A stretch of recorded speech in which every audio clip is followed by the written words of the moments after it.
Estamos aquí con Atilio Borón, con Jair Sibel, con Julio Martínez, a Rafael Correa. ¿Cómo le va, Rafael Correa? Gracias por recibirnos desde la Radio de las Madres en Buenos Aires. Los saludamos. Muchas gracias, el honor es mío.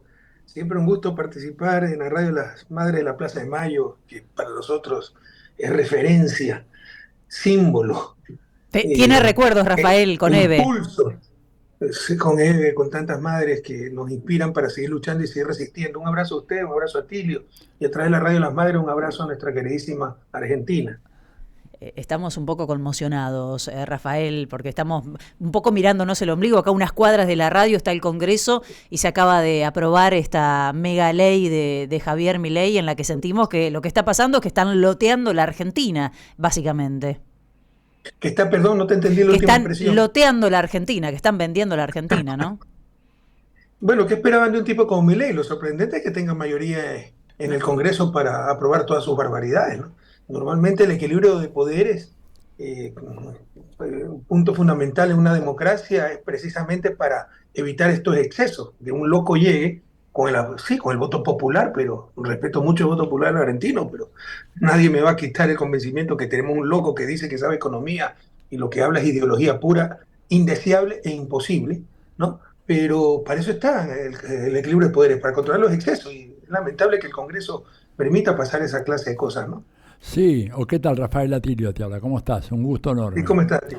Bien, bien. Fíjate que ha logrado construir realmente una mayoría con un discurso realmente increíble, ¿no es cierto? En donde el objetivo fundamental es la destrucción del Estado, la liberación total de los mercados. Este hombre ha llegado a decir que Al Capone es un ejemplo de un empresario exitoso que sabe aprovechar el funcionamiento de los mercados y que el verdadero criminal es el Estado, y ese discurso ha penetrado profundamente. Digo, porque como vos bien decís, realmente tiene una bancada mayoritaria en este momento que no es propia de él, pero ha aglutinado toda la derecha detrás de este proyecto.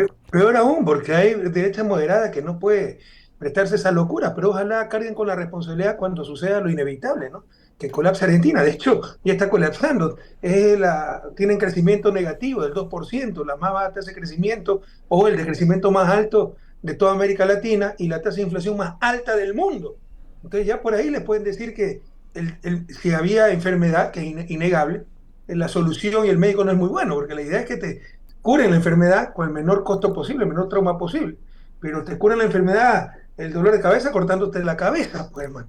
Entonces, por ejemplo, un indicador fundamental para los países en vías de desarrollo, y Argentina, pese a que tiene un desarrollo relativo alto con respecto a América Latina, sigue siendo subdesarrollado.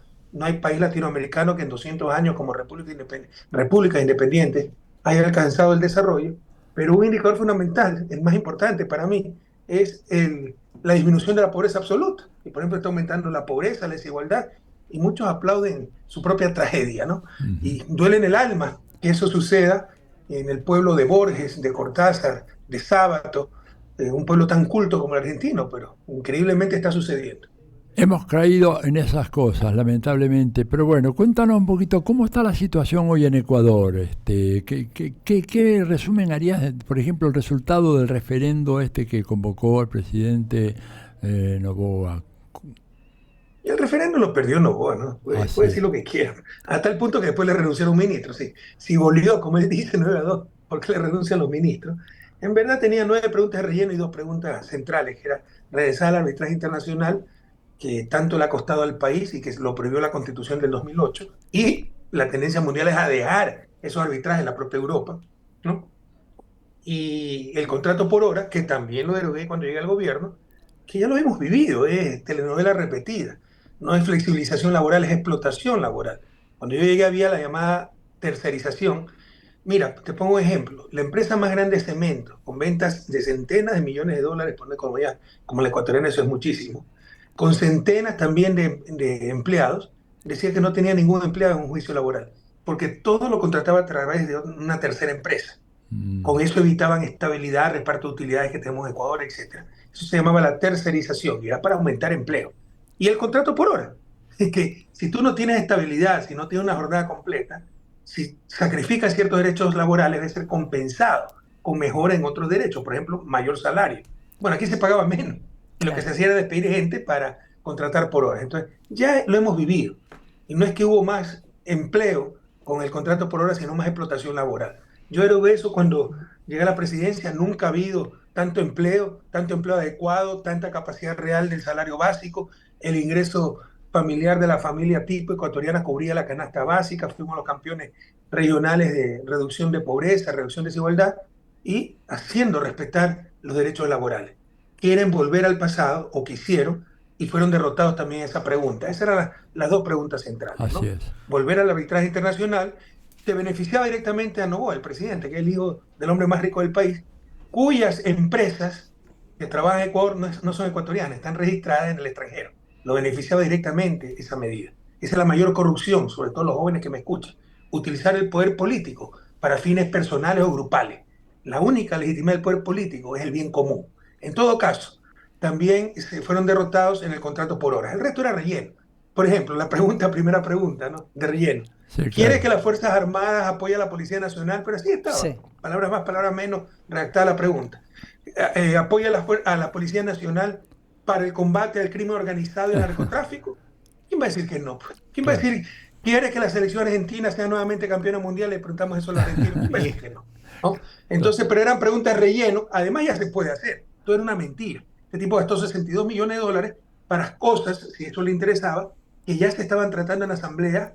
Lo paró para no quitarle piso a la consulta, o cosas que ya se están haciendo, ¿no? Pero preguntó de nuevo obviedades para lograr el sí en conjunto en las 11 preguntas y logró en las 9 preguntas de relleno que tienen que ver con seguridad.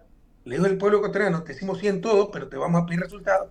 Pero las 2 preguntas centrales que le interesaban, perdió. Entonces él dice, utilizando una analogía y para que veas el nivel de este pobre muchacho, que no entendemos en marcadores de fútbol, que goleó 9-2. No, él no entiende de monedas, ¿no? Ganó 9 centavos y perdió $2. O 9 diplomas de participación y perdió las dos medallas de oro. Entonces, claramente fue una derrota para él. Una trampa que nos puso, que nos ha costado decenas de millones de dólares y Así perdió. es.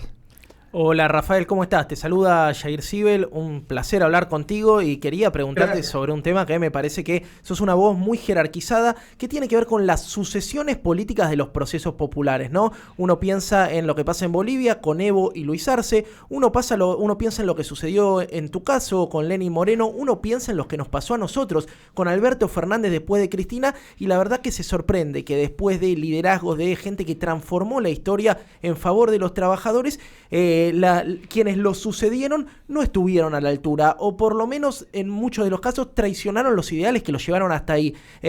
¿Cuál es tu reflexión al respecto? ¿Qué pasó con los procesos populares latinoamericanos que no pudieron construir sucesiones que estuvieran a la altura de grandes liderazgos como el tuyo? O sea, primeramente creo que son casos muy diferentes, ¿no? O sea, no puedes poner a Alberto Fernández a la altura de un Lenín Moreno. Lenín Moreno es un psicópata traidor. O sea, que en la campaña decía, yo, Carlos Arias junto a Correa, yo soy parte de la historia, junto al hombre, al ecuatoriano, mejor ecuatoriano de todos los tiempos, el mejor presidente de la historia, no solo ecuatoriana, sino mundial. Y a los pocos meses, cuando vendió hasta el alma a la derecha, éramos los corruptos, todos eran elefantes blancos, y nunca se dio cuenta. O sea, o era un imbécil, ¿no? O era un corrupto cómplice, o es un mentiroso, ¿no? Bueno, es un mentiroso y lo primero es. Entonces, no vas a poder comparar una de las traiciones más grandes de la historia de América Latina, un fraude democrático como Lenín Moreno, que ganó con un programa progresista y aplicó el más corrupto neoliberalismo, que se decía para criticarnos que nosotros no éramos de izquierda, que él era de izquierda de verdad. Revisa sus entrevistas en los primeros meses de gobierno para engañar a muchas de nuestras bases.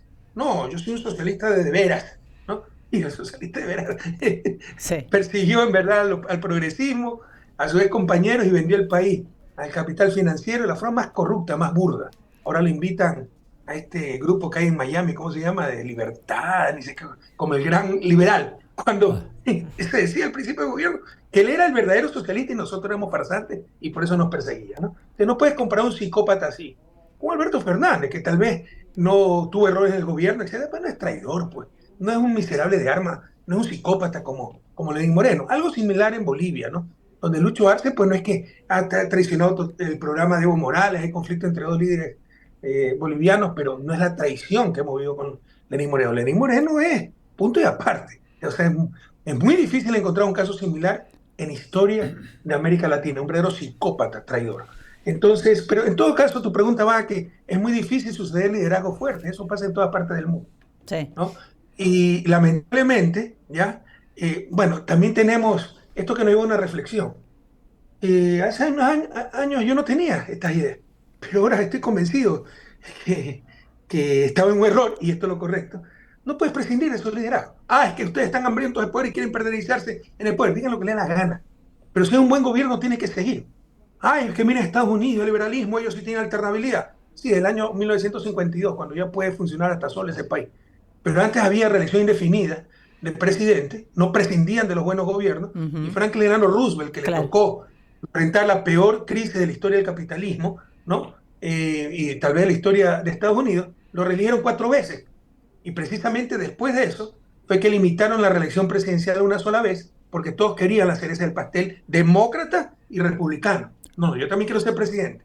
Pero ahí para abajo, senadores nacionales, congresistas nacionales, senadores estatales, congresistas estatales, perdón, gobernadores, en la mayoría de los casos tienen reelección indefinida, es una inconsistencia total. En Europa, o sea, Sí. ¿cuántas veces fue reelecta Angela Merkel? Por supuesto, allá era la gran lideresa y Alemania era una democracia madura. Si lo mismo hacía Evo Morales, era un caudillo, dictador, ¿no? Y Un Bolivia autócrata. era una democracia insuficiente, ¿cómo es que le llaman esto? Tiene una clasificación incluso para nosotros. Democracia, no me acuerdo, tiene un ranking de democracia y es chistoso, ¿no? Porque a las monarquías las califican como grandes democracias y a la democracia republicana nos acusan de democracia inmadura, no recuerdo el término. Entonces, Sí. hay que superar esos falsos escrúpulos, hay que superarlos, hay que ser muy pragmáticos y saber que dada la historia de América Latina no se puede prescindir de un buen presidente. Bien. Si fuera boliviano votaría 1000 veces por Evo Morales. ¿Qué era Bolivia antes de Evo Morales? La convirtió en un país que se debatía en hiperinflación y inestabilidad política. Tuvo estabilidad durante 14 años, hasta que le dieron el golpe de Estado con el apoyo de Almagro, ¿no? Negando la victoria que había tenido en las urnas, Sí. y tuvo los mejores indicadores macroeconómicos del planeta. ¿Y cómo hizo progresar a Bolivia? Es que se puede prescindir de un gobierno así. Eso es torpeza. Así que superar esas cosas y actuar en función de nuestra realidad. Y nuestra realidad es que llevamos 200 años en su desarrollo. Y si un gobierno funciona, no podemos prescindir de él. Bien, estamos escuchando a Rafael Correa. Sí, para nosotros pretenden siempre, para nosotros Latinoamérica, que una democracia tutelada, ¿no? Lamentablemente, nunca podemos ser protagonistas de nuestra propia historia. Pensaba mientras lo escuchaba Rafael Correa y mientras hacía ese repaso de nombres, en Evo, en lo que sucedió con Evo, pienso en Brasil, obviamente pienso en Argentina, y hay una palabra, Rafael, que quizás no mencionamos tanto, que es el lawfare. Hemos discutido casi seguir llamándole así, o de qué manera llamarle para que se entienda de qué estamos hablando, persecución mediática, jurídica, ¿cuál era la persecución judicial? Persecución judicial, bueno, pero en definitiva, digo, ¿hemos aprendido algo, han aprendido algo los movimientos progresistas? Porque me parece que otra sería la historia de Latinoamérica si los líderes no hubieran sido perseguidos de la manera que todavía lo son, ¿no? Son perseguidos. Bueno, yo creo que el término lawfare, que hace 3, 4 años nadie lo entendió, ahora lo entiende casi todo el mundo, ¿no?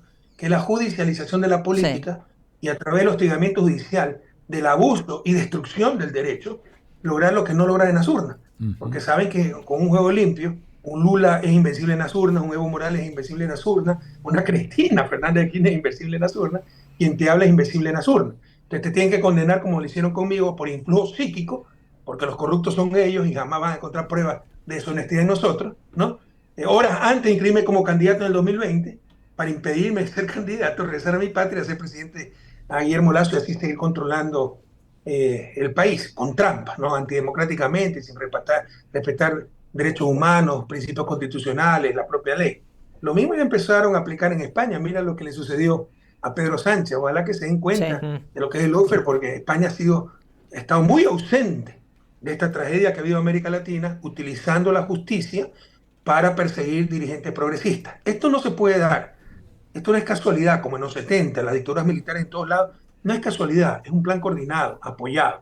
No es un plan coordinado y apoyado por Estados Unidos. Yo no era radical en este sentido. Me oponía a mis colegas progresistas cuando se declaraban antiimperialistas, anti esto, anti el otro.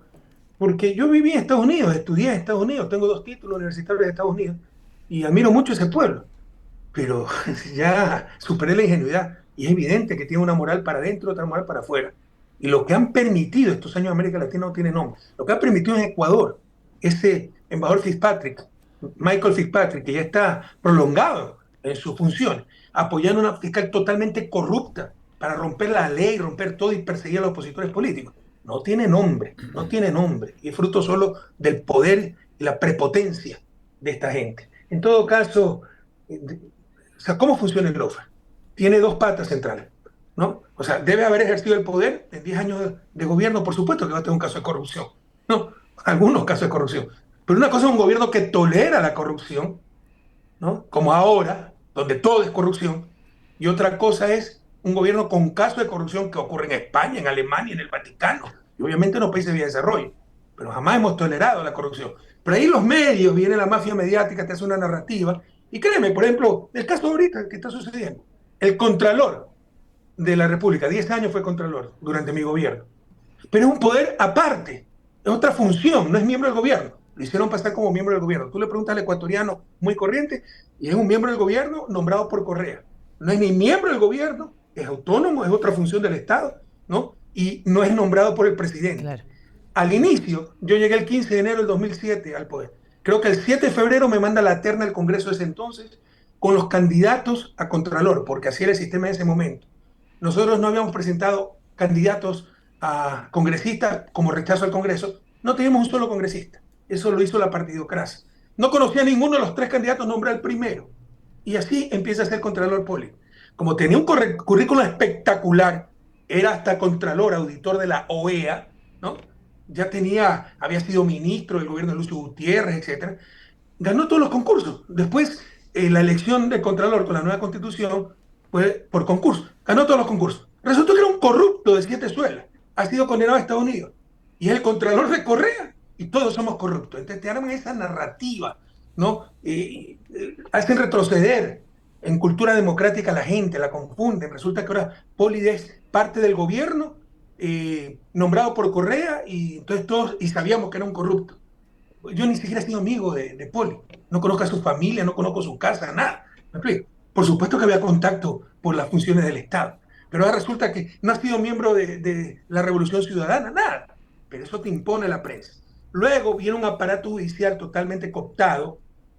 La fiscal es empleada de la embajada, una corrupta y una inepta completa, ¿no? A la cual le regalaron el cargo.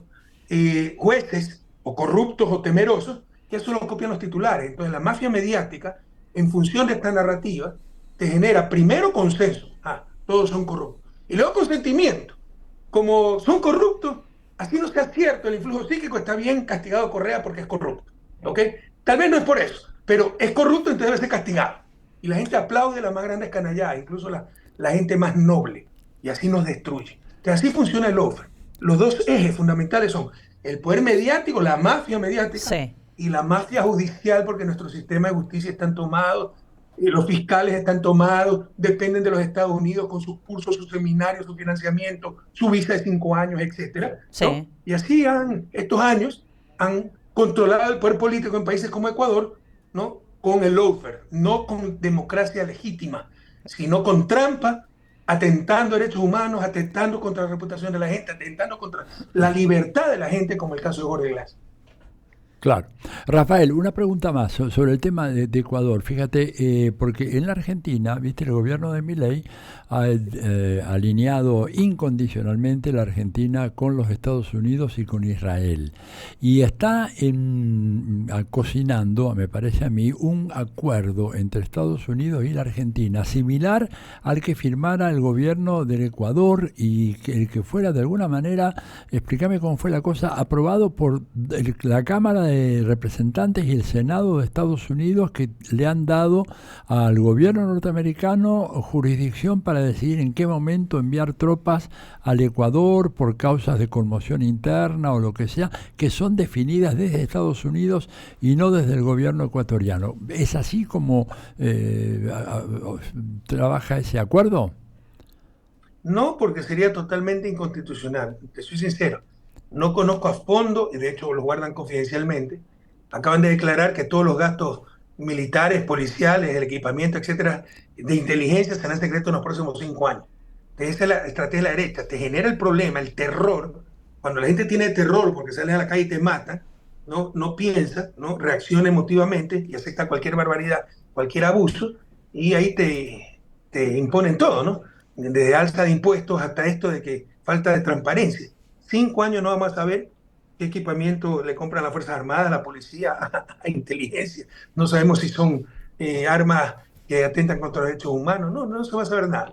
Entonces, en esto también hay bastante oscurantismo, pero te puedo asegurar que no es permitido eso en Ecuador por nuestra constitución, ¿no? Claro. Y las leyes y estas resoluciones del Senado y de la Cámara de Representantes de alguna manera no son un ataque a esa disposición del gobierno ecuatoriano y a la Constitución de Montecristi, porque aparentemente ellos han dicho, y acá por lo menos eso es lo que la prensa argentina ha reflejado, de que sí hay una situación en donde se detecta que hay la amenaza de terrorismo internacional, que tú sabes cómo ellos ya la manejan, bueno, eso facultaría el ingreso de tropas de los Estados Unidos al Ecuador sin permiso y sin autorización de la Asamblea Nacional. Esa es la noticia que ha circulado por acá.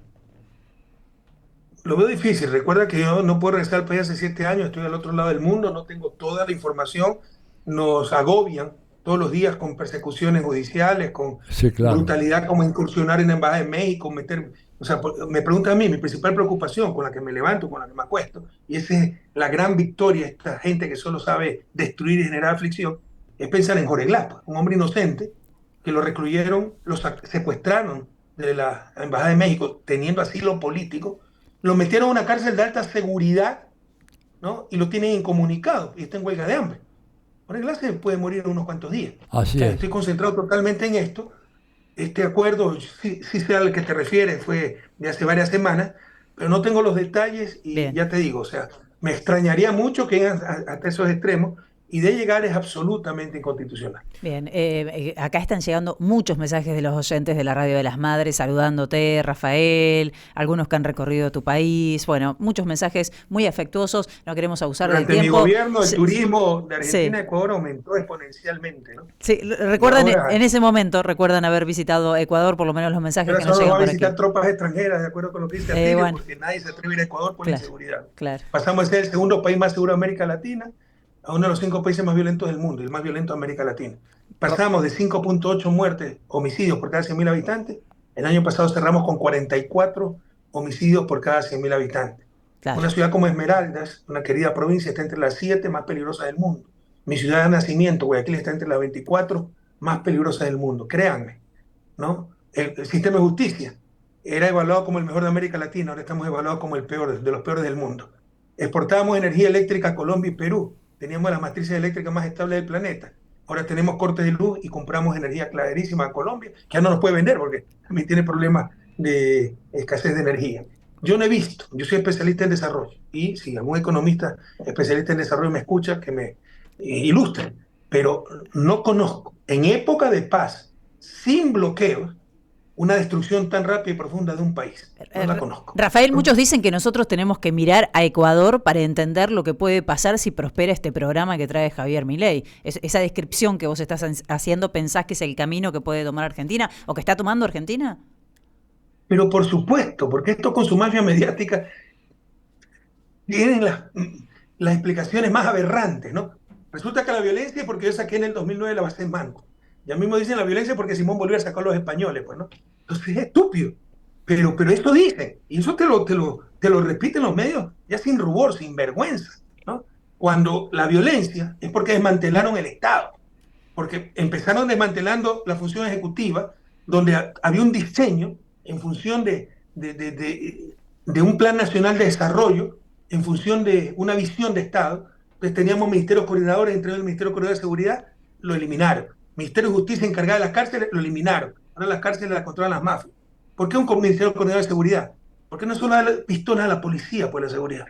Es Fuerzas Armadas, policía, cárceles, inteligencia, cancillería, control de extranjeros, ¿no? Y coordinación, pues, con otros países. La droga viene de Colombia, teníamos las comisiones binacionales de frontera, las armas vienen de Perú. Todo eso lo desbarataron. Y luego desbarataron el Estado entero, no solo la función ejecutiva, con una consulta inconstitucional del 2018, hecha para proscribirme a mí, para impedirme reelegir como presidente. Tan aberrante es que prohibieron la reelección indefinida, pero como entonces la ley rige para el futuro, podía presentarme yo todavía 2 veces. No, le hicieron valer desde 10 años antes. En el 2018 fue la consulta. Dijeron, sí, pero esto corre del 2008, o sea, desde 10 años antes. ¿Se imaginan? Ya descarado. Pero la pregunta 3 de esta consulta era un verdadero golpe de Estado. Se tomaban a dedo un consejo que es el que organizaba los concursos de la autoridad de control. Destituyeron 150 autoridades de control, destituyeron la propia Corte Constitucional, que no se puede destituir, y todas las nombraron a dedo con concursos tramposos, con la condición de que sean anticorreístas. Pusieron los peores con tal de que persigan al correísmo. Entonces destruyeron ya no solo la función ejecutiva, sino el propio Estado, sistema de justicia, todo, Corte Constitucional, etc. Y ahí están las consecuencias, pues. Hoy lloramos lágrimas de sangre. Y que ponen que es que salió la base en Manta, que el problema es de leyes. ¿Cómo con estas leyes yo dejé al segundo país, a Ecuador como el segundo país más seguro de América Latina? Rafael, eso no resiste el menor análisis. Eso no resiste. De que entiendan los argentinos.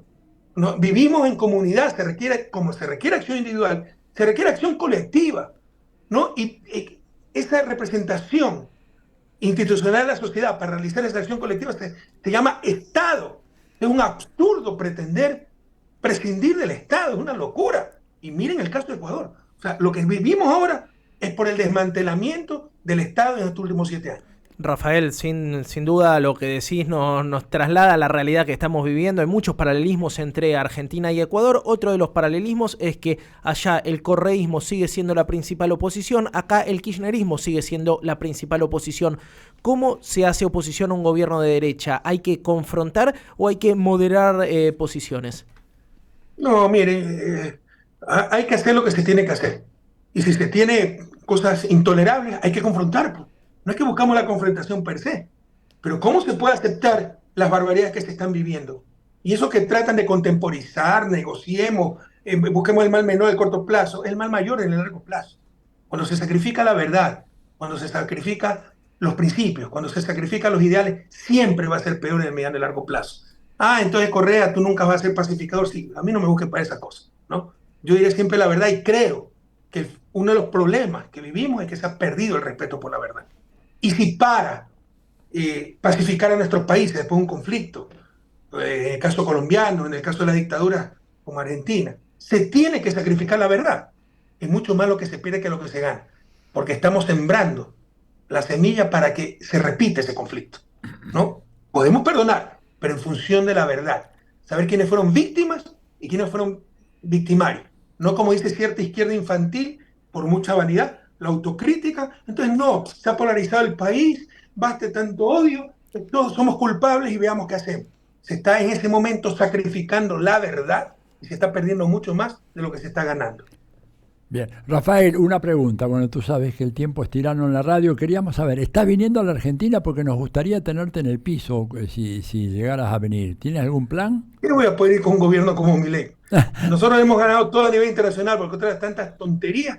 Correa huyó a Bélgica. Yo salí sin una infracción de tránsito con miles de personas despidiéndome en las calles.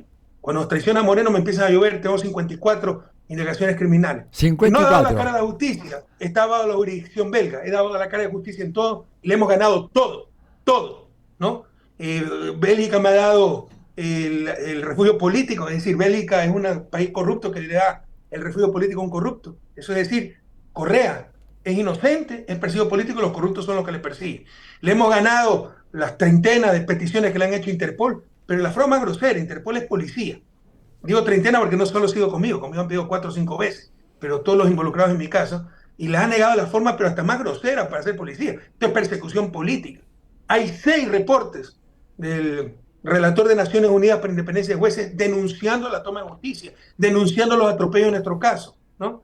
Entonces le hemos ganado todo. Me he defendido de la jurisdicción belga, donde residía, cuando quise ser expresidente y no me han permitido ser expresidente. No, o quería dedicarme a la academia, devolverle el tiempo perdido, no perdido, pero sacrificado a mi familia. Claro. Mis hijas ya estaban estudiando en Francia, mi esposa es belga, entonces no me lo han permitido. En todo caso, no tenemos ninguna deuda con la justicia internacional. La justicia ecuatoriana está podrida, nadie le hace caso. Mira las barbaridades que permiten.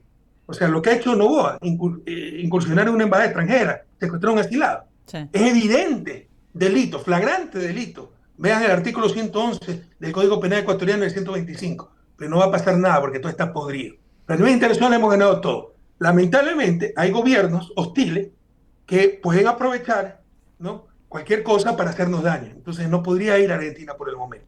Estoy seguro, pero que el movimiento popular va a hacer lo necesario para que te tengamos acá, porque tu voz es muy importante para estimular un debate que necesitamos en la Argentina. Creo que se nos ha ido el tiempo. Es complejo, Sí. no respetan nada. O sea, que no haya orden, se llama noticia roja, alerta roja, Sí. la Sí. Interpol, donde ahí sí tiene la obligación de detener a un prófugo de la justicia. Sí. No existe nada de eso, porque se ha reconocido que somos perseguidos y que los corruptos son ellos. Pero un gobierno de mala fe sí puede decir, hay una orden de arresto, una sentencia contra Correa en Ecuador, lo detenemos y lo mandamos a Ecuador. No nos podemos exponer a esas cosas. Claro, está muy claro, está muy claro. Rafael, muchas gracias, te mandamos un abrazo grande desde la Radio de las Madres, ha sido un placer escucharte. Sinceramente, mira, uno siente tanta indignación por tanto abuso, tanta injusticia, tanta mentira estos años, pero cuando uno ve lo que sufrieron las madres de la Plaza de Mayo, lo que han tenido que aguantar, la daga en el corazón que ha de haber sido que gane un chiflado como Milei negando las atrocidades de la dictadura militar. Bueno, el ejemplo de esas madres nos inspiran para seguir luchando. Así que gracias por existir, queridas madres de la Plaza de Mayo, de nuestra querida Eve de Bonafini, donde se encuentre. Muchas gracias por su ejemplo de lucha y heroísmo. Gracias, Rafael. Un abrazo muy grande a toda la gente que de la radio y los oyentes están así fascinados con la entrevista. Un gran abrazo y hasta muy pronto. Gracias a ustedes. Un fuerte abrazo. Y fuerza, Argentina. Fuerza. Rafael Correa, aquí en la M530, 13:41 minutos. Bueno, qué lujo. ¿Cuánto dijo Rafael Correa? ¿Cuánto para prestar atención, ¿no? Esta idea de mirar en espejo a